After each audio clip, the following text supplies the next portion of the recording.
गणेशाय नमः। ॐ श्री सरस्वत्यै नमः। ॐ श्री गुरुभ्यो नमः। ॐ समस्तजनकल्याणे निरतं करुणामयं नमामि चिन्मयं देवं सद्गुरुं ब्रह्मविद्वरम्।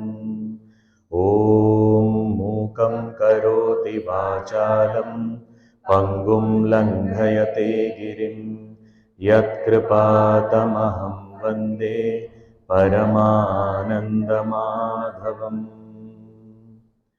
ॐ पार्थाय प्रतिबोधितां भगवता नारायणेन स्वयं व्यासेन ग्रथितां पुराणमुनिना मध्ये महाभारतम् अद्वैतामृतवर्षिणीं भगवतीम् अष्टादशाध्यायिनीम् अम्ब त्वामनुसन्दधामि भगवद्गीते भवद्वेषिणी।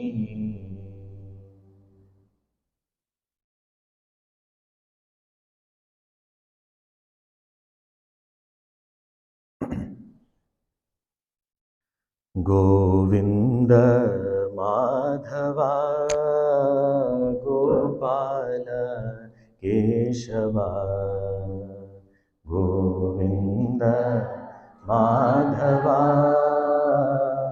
गोपाल केशवा जय नंद मुकुंदा नंद गोविंदा राधे गोपाला जय नंद मुकुंदा नंद गोविंदा राधे गोपाला गोविंद माधवा गोपाल केशवा गोविंद माधवा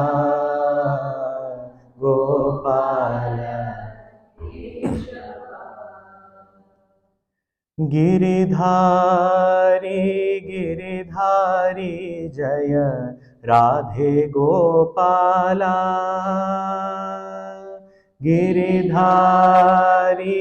गिरिधारी जय राधे गोपाला घन श्याम श्याम श्याम राधे राधे गोपाला घन श्याम श्याम श्याम राधे राधे गोपाला जय नंद मुकुंदा नंद गोविंदा राधे गोपाला जय नंद मुकुंदा नंद गोविंदा राधे गोपाला गोविंद माधवा गोपाल केशवा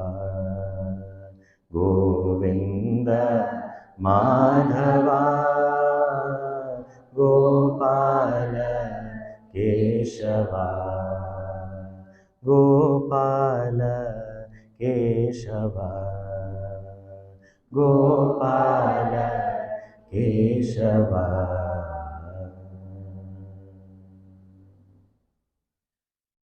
बोलिए राधावर श्री कृष्णचंद्र भगवान की जय। श्री सद्गुरुनाथ महाराज की जय।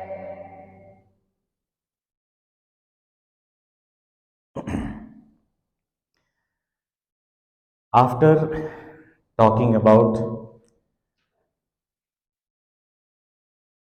his unique birth, that is Avatara, Bhagavan made a statement that whoever understands my divine birth and the actions, in essence, they also attain me.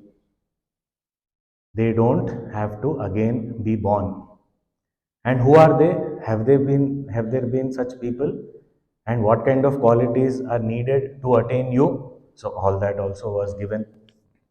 वीतराग भय क्रोधाः मन्मयाः माम उपाश्रिताः बहवः ज्ञानतपसा पूताः.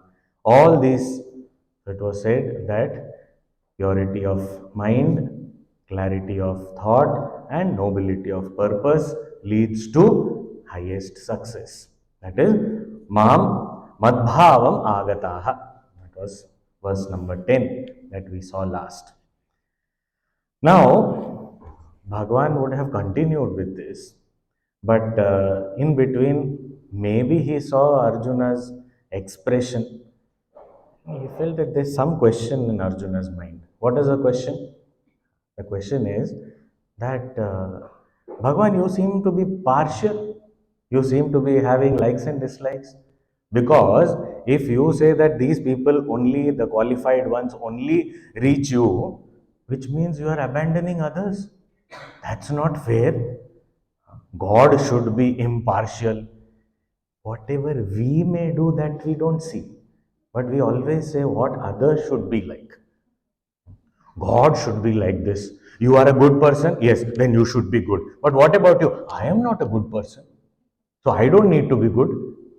So we won't look at ourselves. We will always, Bhagwan, you seem to be having likes and dislikes. You are partial. You only support these people and these kind of qualifications you have given, which is not possible at all.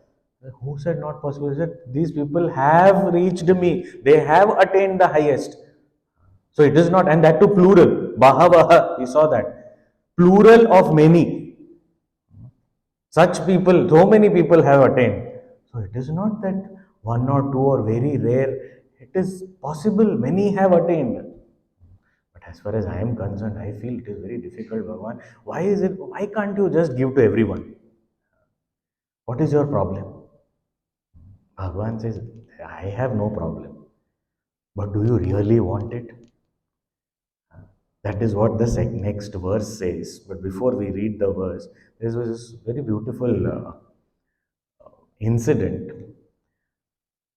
Prahlad was installed as the king after Hiranyakashipu's period.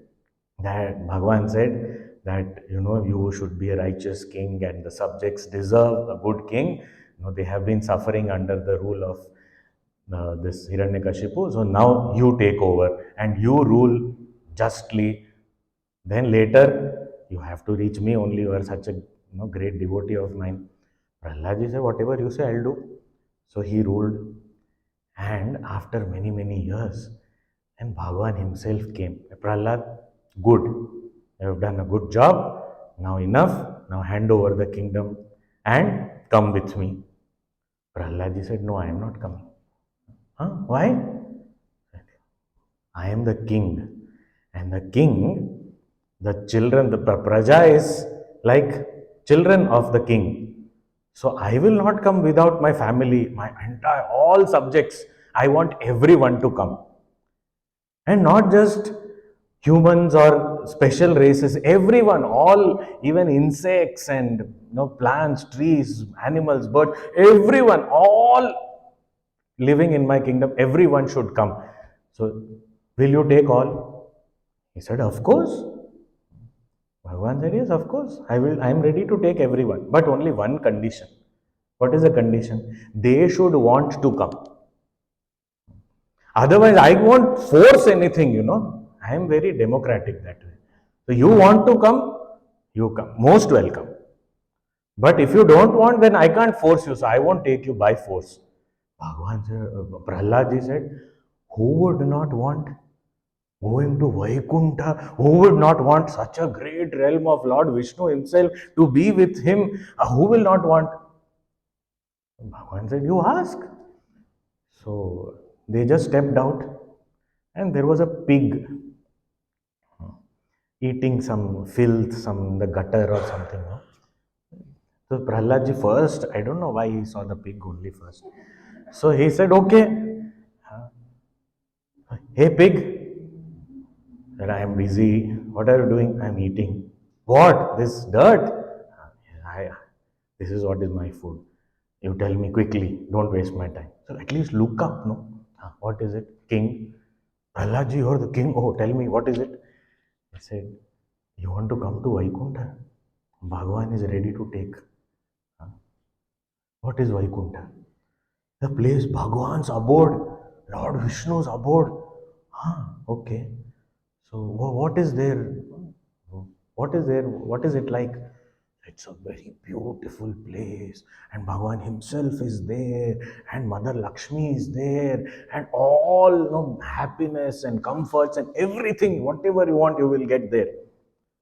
The pig said, oh, will I get this also?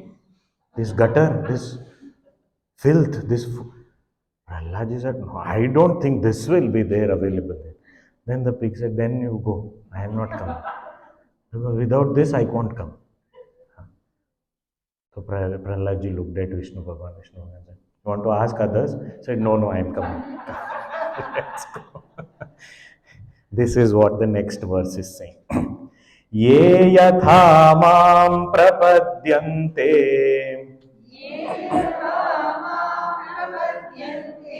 तांस्तथैव भजाम्यहम् मम वर्त्मानुवर्तन्ते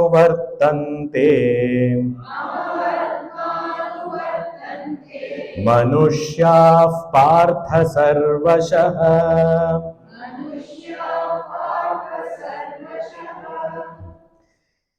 He says, hey Arjuna, ye yatha mam prapadyante.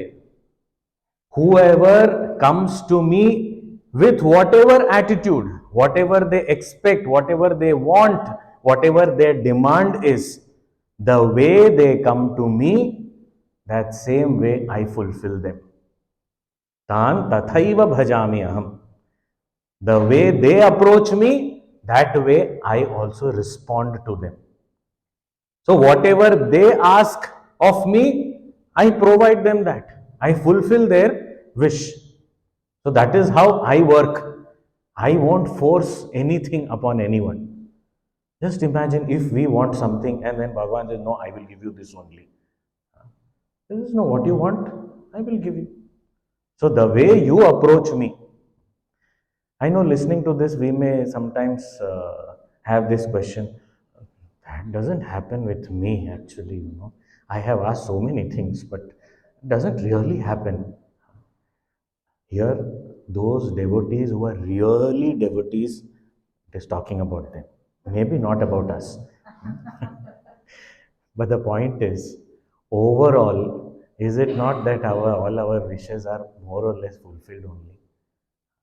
Sometimes we become obstacles to the fulfillment of our wishes. Otherwise, more or less everything happens. Sometimes we think, how nice it would be if I can get this something to eat. And then sometimes it just comes, somebody brings something, and then we feel, see, I thought about it and it came. At such times, Guru has to be in front of us. Once in front of Guruji, this happened, and somebody said, Guruji, I was just thinking of Laddu and it came. Guruji said, you must have thought of God, he would have come. But that's so true. That what we want, what we have demand within us, what we ask outside, that is also different. We are not truthful to ourselves also. Do we actually demand what we really want, or when we ask, we are asking something nicely packaged? Bhagwan, I just want devotion. This list also I am keeping. You give me devotion after this list. No hurry in devotion. List first. In this 3 items of last month also is there. So please, don't keep pending work and all. Otherwise it piles up. Then I have to remember and ask you again. So our real demand is not sometimes what we are asking. Inside we want something else only. We may say, I want Vivek, I want Vairagya, I want detachment from everything. But don't ask me to leave my home and all. I'm very comfortable. My chair is very important for me. There only I can meditate. Otherwise, I can't do my sadhana. So attached to the chair. What detachment are we asking for? So, what is our real demand that we actually are getting always? Genuine demands. So, here Bhagavan is saying, the way you come, Bhagavan is like, he's saying, I am like a mirror. So, whatever comes in front, so you go and say, this mirror is very bad. These days, the quality of mirrors really have deteriorated. Why? Because what an ugly reflection it is showing. What is this? Very ugly reflection. You saw, then we can understand why. No fault of the mirror. Person standing in front, it will reflect me only. Puja Gurudev's talk is there on ecology, talking about ecology. There he says that it is not ECO ecology, it is ECHO ecology. Why? Because it is actually echoing what we are sending out to the universe. So if there is some disturbance that we find things are going wrong, actually it is a reflection. That's what Bhagavan is saying. Ye yatha mam prapadyante tams tataiva bhajamyaham. The way people approach me, I also respond to them in the same way. You sincerely want liberation, you will get it. But you want something else, that also you will get. And that is why it is said that we have to be very, very careful when we are demanding something from God, because He will give it. There is this description about Dhruva, Bhakta Dhruva, like Prahlad ji was also very young, Dhruva also 5 years old. In his childhood, he was somehow, he could not sit on his father's lap. So he was really, crying and went to his mother. His mother said, what are you begging in from people? You go and ask Bhagwan. He is the Lord of the universe. He will give you. So the mother was also so great. So he went. He did not know what to do. He just left home. Said, I am going to meet God and I am going to demand what I want. I want a place from where nobody takes me out. Okay. So on the way, Naradji comes. He guides him that you do this. This is how you carry out your penance. And he does tapas for a long time. And then when Bhagwan appears, he says, I don't want anything. Why? Because I have seen you. What more do I want? So all you bless me with is devotion, and that was his genuine demand. At that time, he was so fulfilled. He said, I have seen you, God, what more I want? Bhagavan said, but you came from home with a desire. So that I have to fulfill. Because you may not remember it now, but then you came out with that demand in your mind. So I have to give you. So he granted that Dhruva Loka, that is the northern region where he's called the pole star, Dhruva Nakshatra. So he is sitting there. Nobody can shift him. Everything else shifts in the universe. He is steady. His demand is fulfilled. It is said, sitting there, he is lamenting, regretting, why did I move out of my home with that desire that I am sitting here now? I could have been with Bhagavan. Now I am sitting in a place where nobody can move me around. What is this? So that is why any demand, it has to be well thought of. Otherwise, we may be granted. So here, ye yatha mam prapadyante tams tataiva bhajamyaham. And even if somebody asks for something very worldly, Bhagavan is saying, they are also actually coming towards me only. Mama vartma eva anuvartante.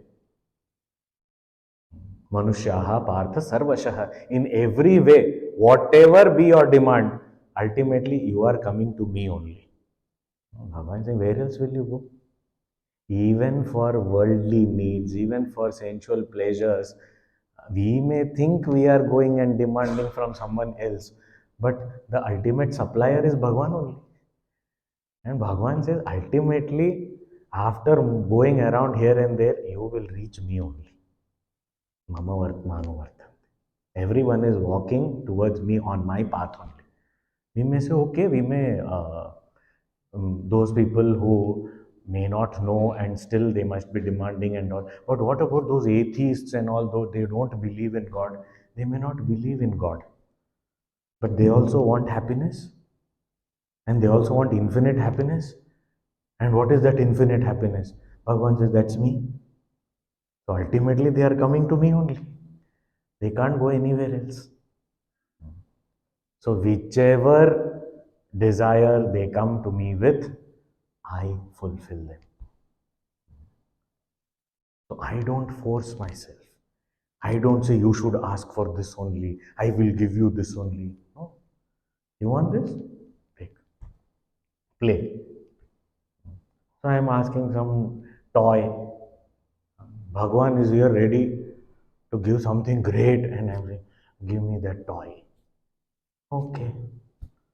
Still, you want to play with toy. I was going to give you a Toyota, but now you want a toy only. So play toy for some time. And after some time, I feel, okay, Bhagwan, you give me what you want to give me.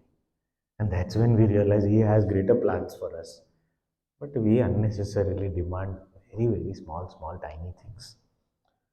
So that is why even when we pray, it is said our prayer should be generic, not specific. Leave the specifics to Bhagwan. Let Him work out the details. We should ask for the larger picture, if at all we want to ask anything. Even worldly, if there is worldly demand also, we should not demand something specific. Otherwise, He may give. And when He gives, we will regret, Array, I should have not asked this. There is a story also. There was this ascetic. He suddenly, no, suddenly something happens to the mind. Even if we are on the spiritual path, we have to be very alert. He suddenly got some, must have heard somewhere or whatever. He said, I will go and do tapas in the desert.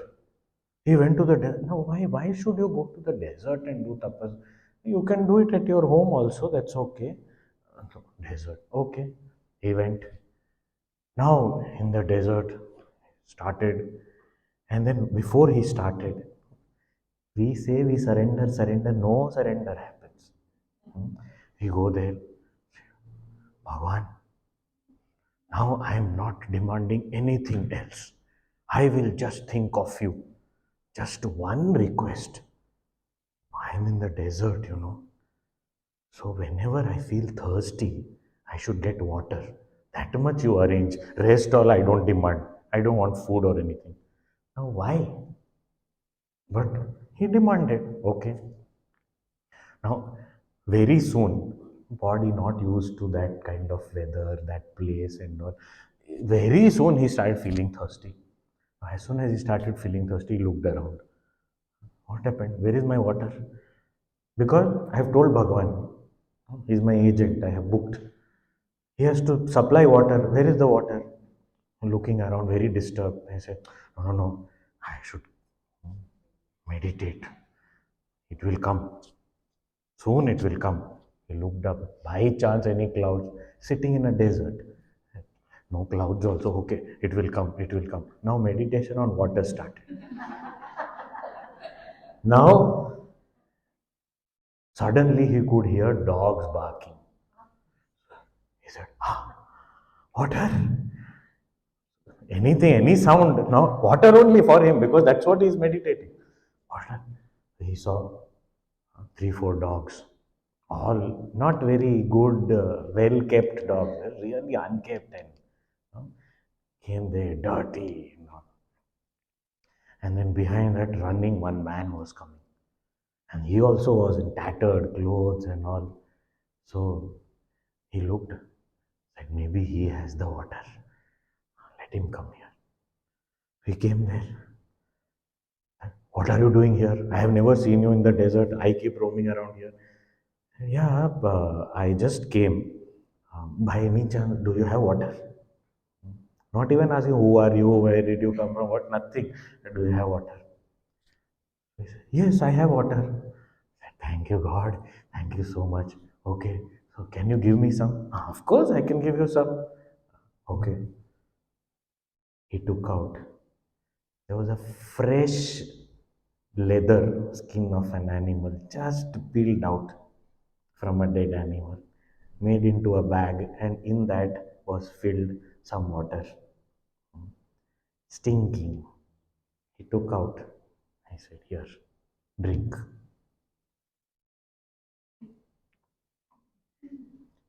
So now he said, "I am not thirsty anymore. You keep." Now this fellow said, "In our culture, if somebody asks for something, we have to give. Otherwise, it is a sin. So now you will have to drink. And if you don't drink, I will forcibly make you drink." Now he goes, "Bhagwan, sorry, sorry, I asked for more." The point is, why should we ask for something specific? Just say, "May my mind be in you." That's about it. Rest all, he is already taking care. So our prayer also, that's why Bhagavan is giving us a hint that don't ask for specific things. Leave the details to me. I am well experienced in taking care of everyone. Since ages he's been taking care and there has been no problem. Why should we unnecessarily ask for something specific? So here Bhagavan is saying, "Mama Vartmano Vartante Manushya Partha Sarvashah." Hey Partha, hey Arjuna, everyone anyway comes to me. So as their demand, so my supply. Oh, Bhagavan, if that is the case, then I have another question. Oh, what is another question? The other question is, um, if you give or grant people what they demand as per their demand, my question is, why don't people demand liberation? Simple. They should demand liberation. Why are they asking for other things? They should ask for the greatest, highest. Why are they asking for something else? What is wrong with them? Even if those handful of people who are familiar with the scriptures, even if so many ask for liberation, that is also good enough. But now they are also not asking. They may be studying Bhagavad Gita, they may be doing sadhana and all, but they also don't demand only liberation. Why do people not demand the highest? Why? So here, Bhagavan is now answering this question, saying that why people's demand is not for the highest. Saying the 12th verse, "Kankshantah karmanam siddhim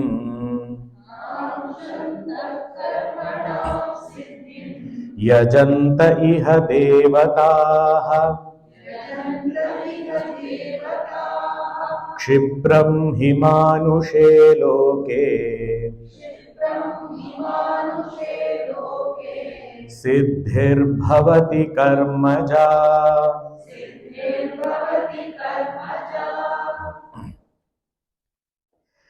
He says, here in this world, iha, all people, they generally, what do? Karmanam siddhim kankshantah devataha yajante.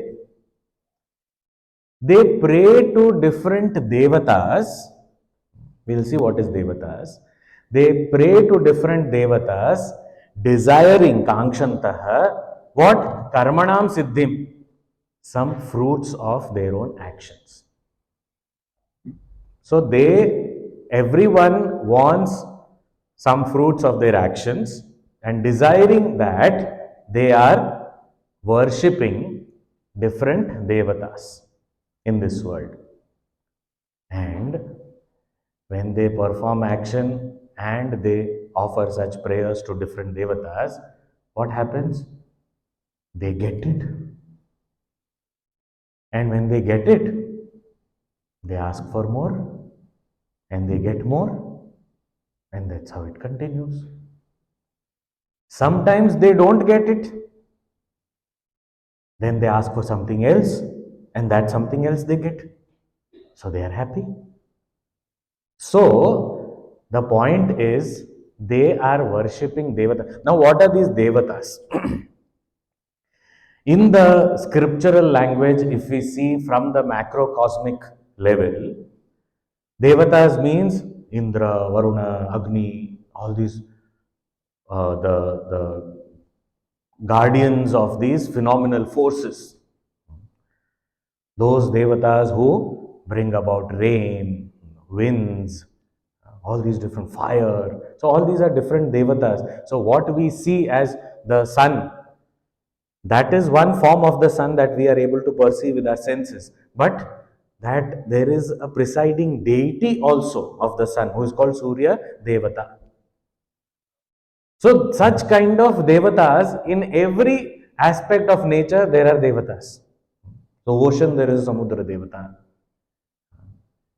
So everywhere these Devatas are there, and they people want to propitiate them so that they get some returns. There's a very famous part of Bhagavatam, we all know it, that people in Vrindavan, Gokul, and all, they used to worship Indra every year. Why? So that Indra should not get angry, he should give us rains on time, so that we are all, because cattle folk, so for our livelihood, good rains are necessary. So, therefore, so now what is this happening? Are they actually worshipping? They are investing. It is business, give and take. I will worship you, you give me rains. So that kind of relationship. So for different specific, and as a result of this action, I want what I desire. Karmanam siddhim. So I want that success in my undertaking. So this kind of worship happens. This is one understanding of devatas. Second understanding of devatas is when we look at our society at the social level, if we see, then devatas are those people who have power in society. Like there will be, government officials or politicians or the king, such powerful people, or even influential people in society. So I want to propitiate them, keep them happy. Why? Because so that my job also, if there is something, they will help me with that. So I keep them happy. Nowadays we have these internet influencers also. I want to be in the good books. Otherwise, they will make a video about me, and uh, if at all they feel I am worthy of a video, they should talk good things about me. I should keep them happy. So any such powerful person, I want to propitiate them, keep them. Why? Because I get success in my undertaking. I want to do something. I want some, let us say I want some funds. So somebody, a wealthy person, I have to keep him happy. So that when I ask for funds, he should give me. For my project, he should fund my project. Even in my office, my boss, he is Devata only for me. So he should be happy. So that my appraisal and all should, I should get promotions, I should get all the promised perks. So devatas. So these are all social devatas, scriptural devatas, social devatas. Then there are internal devatas also. What is the internal devatas? Internal devatas means our senses. They are also called devatas. So I want to please my senses. So anything I want to do, for example, I am hungry. Hungry, I need food, right? And food is nutrition I need. That's what I need. But it should be tasty. I'm propitiating the Devata here to look at something beautiful. Propitiating, listening, smelling, touching, everything. So the devatas, I want them to be happy. So I offer all the sense pleasures, and the senses are ready. Thank you. You be happy always. Why? Because you are useful to me.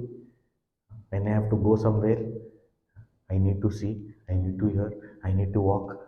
So all this, I keep them happy. Although they may not be healthy because of whatever I'm feeding them, but happy, yes. So yajante iha devataha. So all these meanings are included in this. Whether it is the Lord of the various demigods who are taking care of the phenomenal forces, or the influential people in society, or even our sense organs, etc. All these people are only interested in pleasing them to get their job done. Very selfish. No sincerity in even pleasing them. By making the eyes happy, by seeing. Is it actually good for the eyes? Who cares? I will keep seeing. I will keep hearing. So, whether it is internal, external, whatever it may be, the devatas are propitiated. They are pleased to get my work done. This is the attitude. Manushe loke. For whom? For human, in this human world only this happens. This doesn't happen in animal world. This doesn't happen in bird world, insect world, plant world, mineral world. Nothing happens. This happens in Manushe Loke only. Because all this discussion is only for human beings. We only look at it this way and function this way. And Kshipram karmaja siddhi Kshipram bhavati. And immediately we feel I have got success. For example, I want some, legal permit. So I go to a government official, please him, whatever is required, speak good words and please him whichever way is required, over the table, under the table, anything. I please him, and then he signs. Done. Job done. Kshipram. Karmaja Siddhi. Done. Job is done. Oh, very good. Then he will tell 10 others. You do it this way. It will be done. Go to this person. Don't go anywhere else. Straight away go to this person. Job will be done. And then this word spreads. This gets into a habit.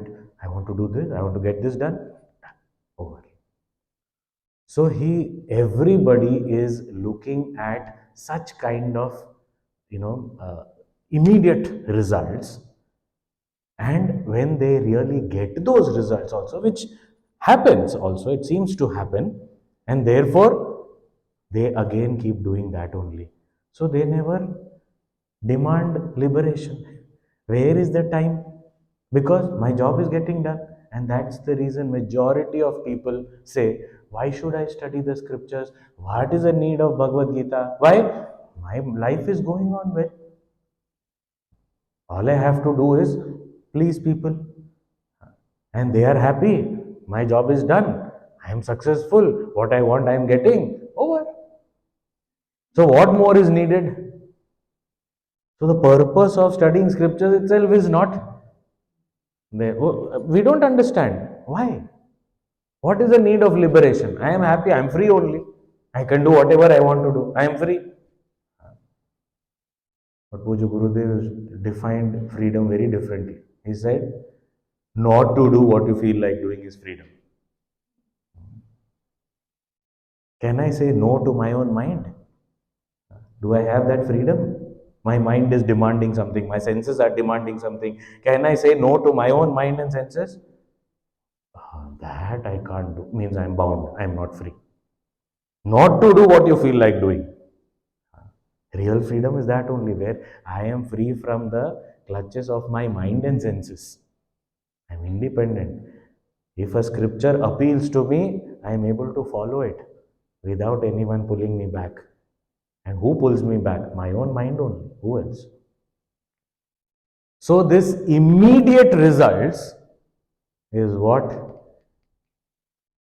kind of misleads people, and therefore they don't demand what is lasting. Because when I want liberation, it may appear that it may take longer, and that also because my demand is not that deep and sincere.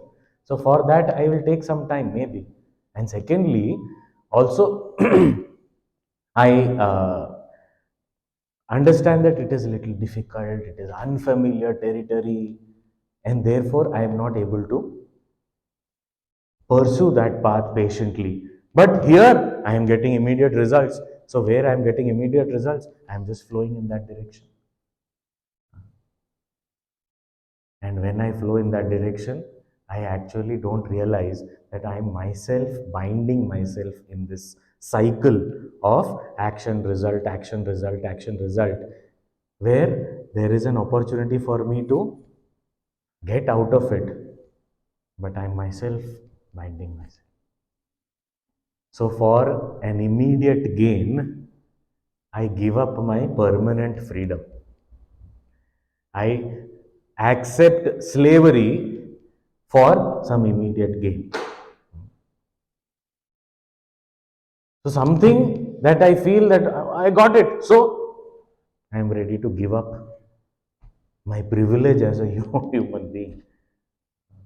What I could achieve, all that is far away. Why? Because this. So, Bhagavan is saying this is the reason. And here there is a quotation, Bhagavan Adi Shankaracharya ji in his commentary, he has given a quotation from the Upanishad, Brihadaranyaka Upanishad. What it means to say, we are not going into the quotation, but it is very, very strong. And today's day and age, we will be able to understand it better. Maybe those days they may have found it not so relevant. Today it is very, very relevant. This and these are the words of the Upanishad. He's saying the moment you worship devatas, now we know what are the different meanings of devatas. The moment you worship devatas thinking that they are different from me, the Lord says, they are saying Yajante iha devataha. They are worshipping different devatas and thinking that they are different from me. The Lord is saying that they are not worshipping me. They are thinking that there are other officers, other powerful people whom you are worshipping and not me. There is a distinction you are seeing, and you're not coming to me and you think that you're going there. What happens? He says that you will have to offer heavily to that those devatas. And what do you offer? Yourself. You yourself offer yourself as an oblation for propitiating that devata to get your job done, which means you yourself don't remain to enjoy the result. And this, in today's day and age, if we have to say, there is a beautiful saying which all of us must have heard, that when a service is available for free, understand that you are the product. This is what it means, this quotation means. That we feel that we are doing something and we are getting something back. But what we are actually offering there is our own self, our own freedom, our own dignity, our own stature, all gone. Now, what result am I talking about, and what is it worth it by enslaving ourselves? See, so many things, schemes are introduced. Schemes. this is a very attractive scheme, this is very cost effective, there's so much of discount, this, that, so many things it gets introduced. Oh, you say, wow, very good. If you buy two, you get one free. But if you get buy three, you get two free. Ah, so I'll buy three. What? Toothbrush. How many people in your family? I am staying alone only. So three toothbrushes with two free. What am I going to do? One this side, one this side, one. What? Why? And I end up spending more to get those free things. So what I do not want, I am buying. So that is the Puja Guruji very beautifully puts it. We have this habit of buying things we don't need with the money we don't have, credit card, to impress people we don't like. And it is so true. That is what we are engaged in. And we seem to get results. We seem that, oh no, I bought a new car and my neighbor is envious about me. I am successful. Good, got it. That was my aim. Only till the time that he buys a bigger car. Yeah? How is that? So there is no end to this, and I myself have surrendered my own freedom there in this bargain. And Bhagavan is saying, and then these immediate results, they mislead the person. So they never think of a possibility of liberation or think of something out of this. And previous verse, Bhagavan has said, if you demand liberation, I will give you now. I will not look at whether you are even qualified or not immediately. But the demand has to be there, and demand will be there only when these qualifications are there. But we are not interested. We are interested in the small petty gains which we get quickly. Kshipram hi manushe loke siddhir bhavati karmaja. And this karmaja siddhi, this the success out of this kind of actions is found. And in the human world, again, manushe loke, human world only this is there. So what to do? Okay. So ultimately it is my responsibility. Yes, Arjun, it is your responsibility. Okay, Bhagavan, now no more questions. Now, okay, proceed.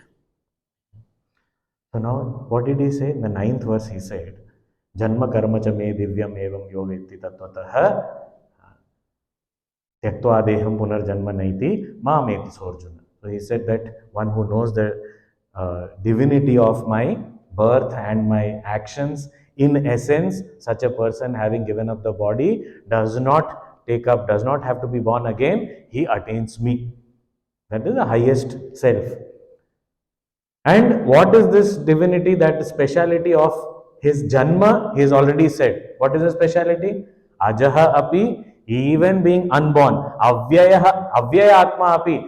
Although he is not undergoing any change, he is unborn and remains unborn always, still Sambhavami Atma Mayaya. I manifest as though I am born with this Prakriti under my control. So he said that already, and he explained the conditions, etc., just for us to understand about this avatar.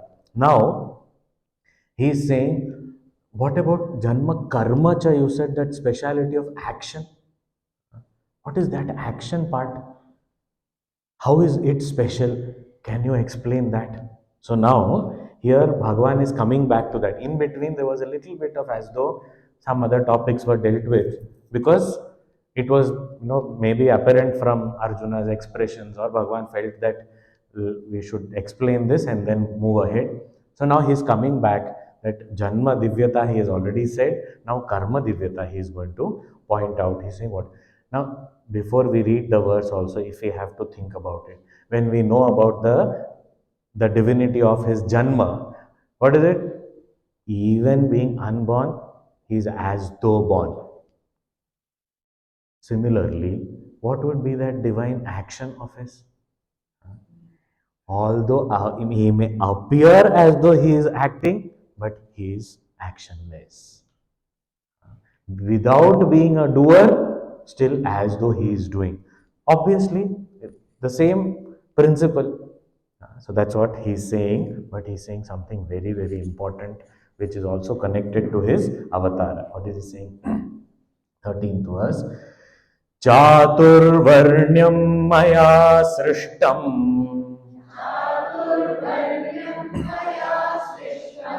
गुणकर्म विभागशः तस्य कर्तारमपि माम् विद्य कर्तारमव्ययम्.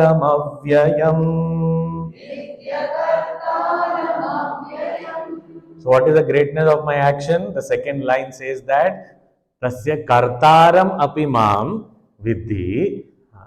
Know that I am kartaram, I am the karta, I am the doer, yet vidhi akartaram. Understand that I am not the doer. Although it seems that I am doing, still understand I am not doing. Akartaram. Oh, you are not doing when the action is over, but while the action is going on, even then I am akarta only. That is why avyayam. Avyayam means I don't change. There is no change. There is no, uh, my status remains the same. I am a non-doer, I am always a non-doer. But still, I appear to be doing.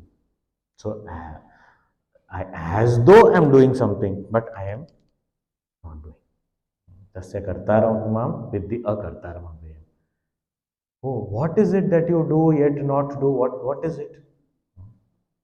So earlier, Bhagavan had said, Paritranaya sadhunam vinashaya cha dushkritam. He said, Dharma samsthapanarthaya sambhavami. What is the purpose of the avatara? To re-establish dharma. And we saw various understanding of how dharma can be understood at various levels, all that we saw. Now here, one of the part of dharma, where there is, what is it? That which integrates, that which is sustaining, supporting everything, that is called dharma. Dharanat dharma. So this dharma, that which sustains, that which supports, that which maintains. Now, as Bhagavan, Lord Vishnu also, what is his main job? Maintenance. Maintenance is the most difficult and ongoing. See, creation, once you create, over. Production, and we can say that, okay, you can stop production. Today we are not producing. Okay, fine. Destruction, what is there? We are experts. Anything, anything from things to relationships, everything, we are experts. How to destroy. In no time, very easily. Traditions, 500,000 years traditions of my family. One day I decided I don't want to do. Over, destroyed. So, destruction also is easy, one time job. Creation, one time job. And you can choose not to do it also, you can go on leave also. But maintenance, continuous, ongoing. There is no escape. All the time. Puja Guruji defines house. What is a house? Any direction you look, you see work is called house. That's called maintenance. Anywhere you look, everywhere work is seen. That's called house. So this maintenance, for maintenance, that is also dharma samsthapana, so that everything is sustained, everything is integrated for the entire society. We saw dharma within, without, everything. But one of the aspects here, again, one of the very important parts of the Hindu culture, Bharati Sanskriti, is Chaturvarnyam Maya Srishtam Gunakarma Vibhagasha. Bhagavan is saying that this Chaturvarnyam, this four Varnas, we will not translate it as caste because it is not caste. It's a misnomer. Varna, let's call it Varna, and we'll see what is Varna also. These four Varnas, or we can call it as classes, not caste, classes. Why we are not calling it caste? Because caste has got a connotation in our mind so that we will not be able to understand it the way it is. That is why we are avoiding. Otherwise, we are not scared of words. But here, the four classes, Chatur Varnyam, the four Varnas, Bhagavan is saying, Maya Srishtam, have been created by me. So now, if we think about it, what are Varna means what? Varna word means, in Sanskrit, it means color. Color. Also, Varna comes from the Sanskrit root, Varna, means to describe.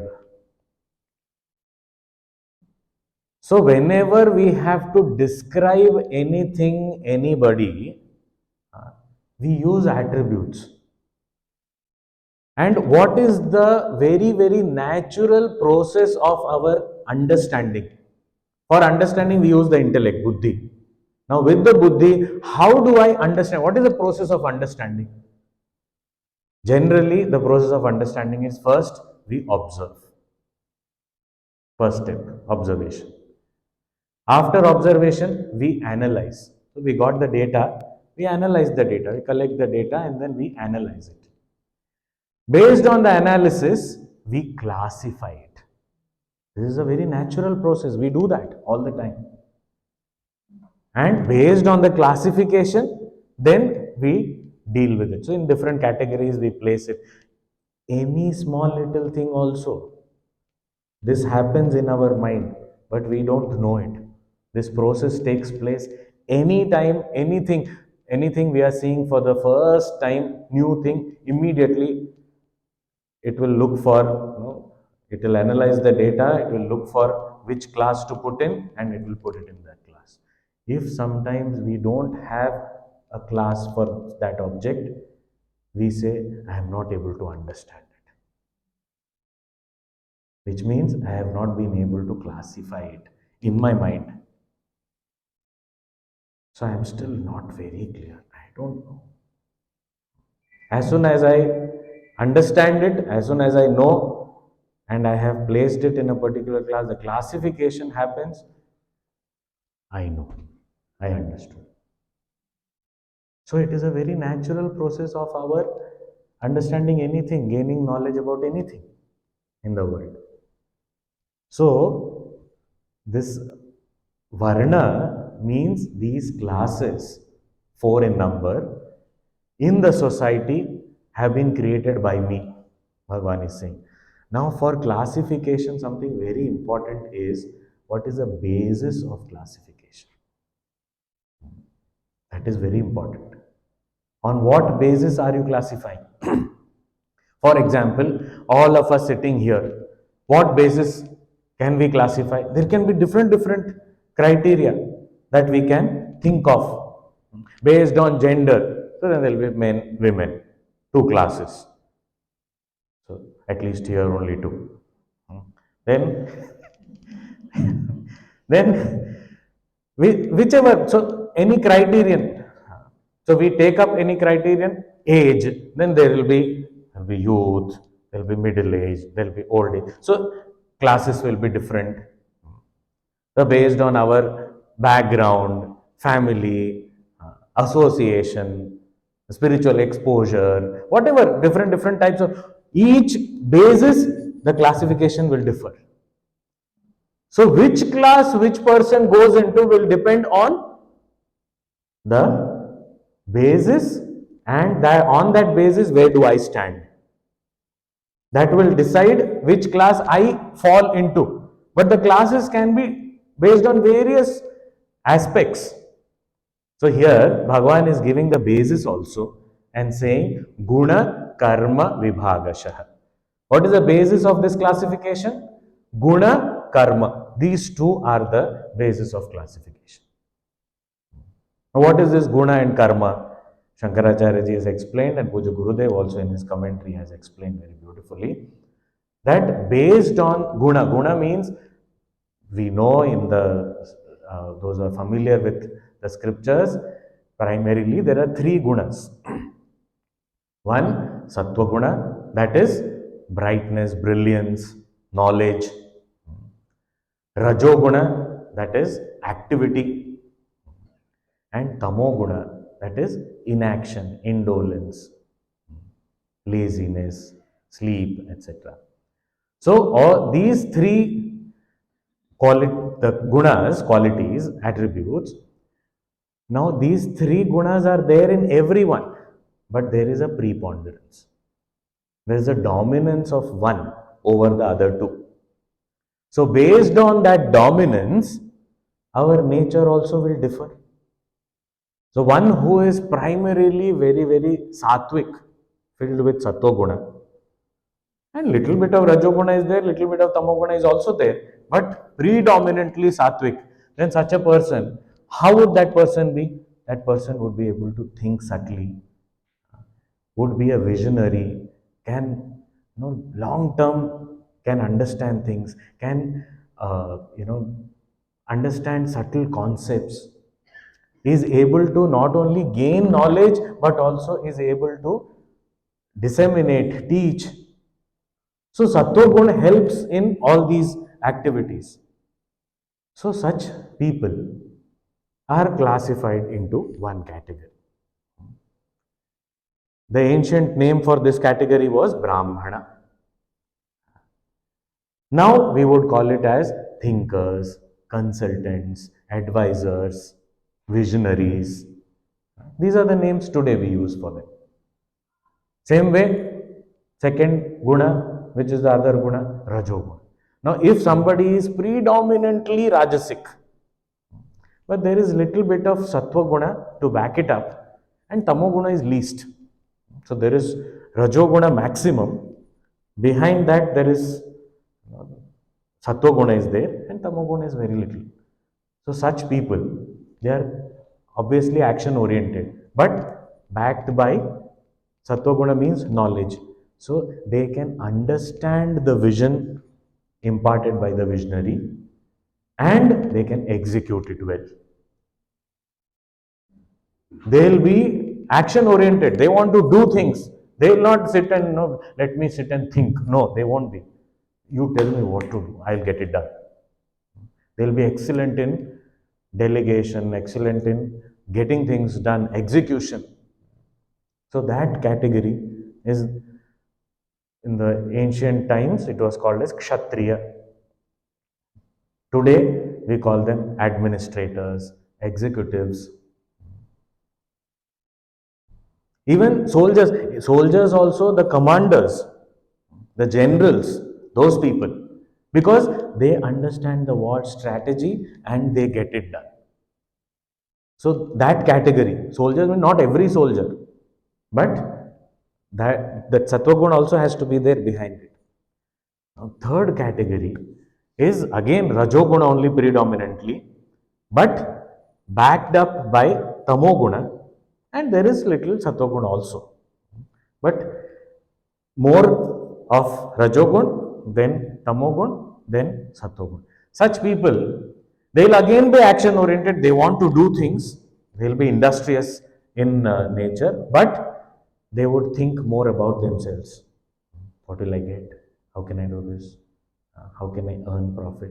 But they also will have that ability of thinking about others also to some extent. But first, my coffers should be full. After that, I will do something. I'll think of doing something. So they are excellent in mobilizing resources.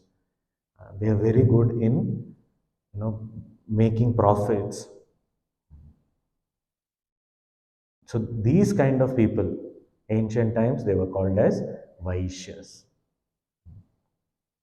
And all those people who are taking care of, let us say, agriculture or industries, money making, such kind of fields, they are all very sharp. So you sit and know whether this business is viable or not. Their already calculation for till break even is done. You will take 3 years to break even in this. Uh, do you want to do that? How did you calculate? It's all there, the back of the mind. Done. So fast.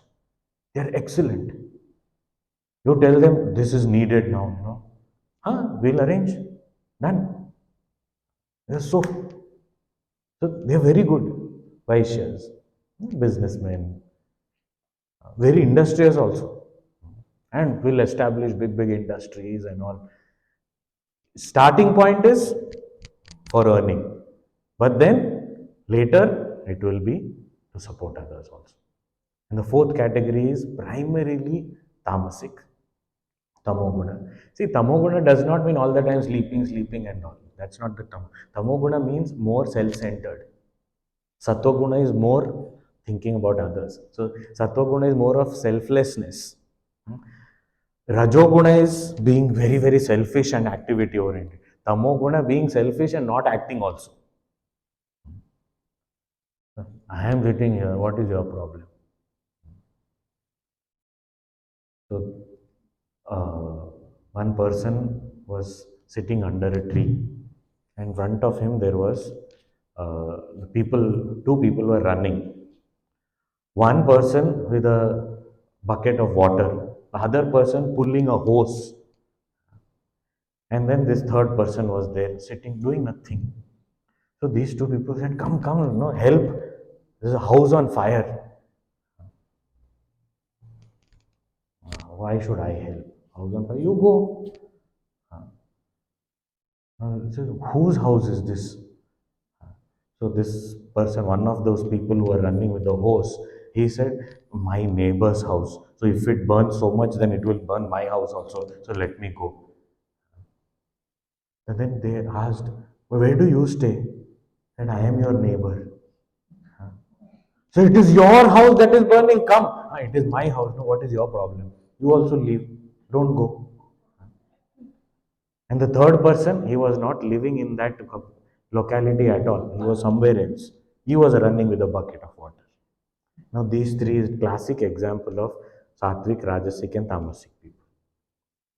The sattvic person, even if he is not going to be benefited out of anything and no loss for him, but he is ready to help, selflessness. Rajasic, there is consideration that if his house burns, next is mine. So I should put it out before it affects me. Whereas the third one, my house is burning, what is your problem? So, selfish, yes, but foolishly selfish. So that is the so the point is not that whether he is foolish or whether he is lazy or anything. The point is that person is not able to think about anything great, nor is he able to execute something, or no subtlety there.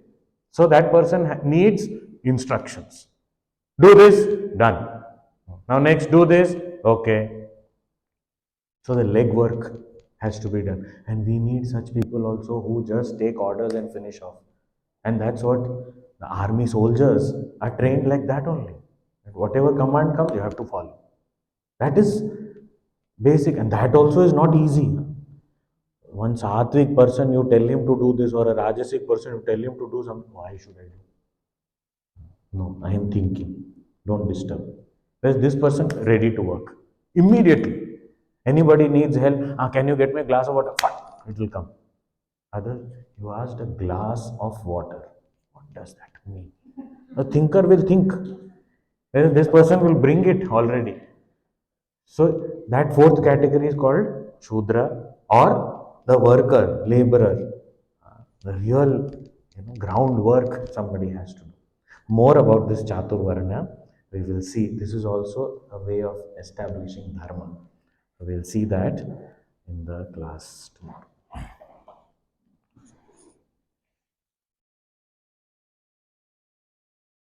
ॐ पूर्णमदः पूर्णमिदं पूर्णात् पूर्णमुदच्यते पूर्णस्य पूर्णमादाय पूर्णमेवावशिष्यते Om Shanti Shanti Shanti. Hari Om Shri Gurubhyo Namaha.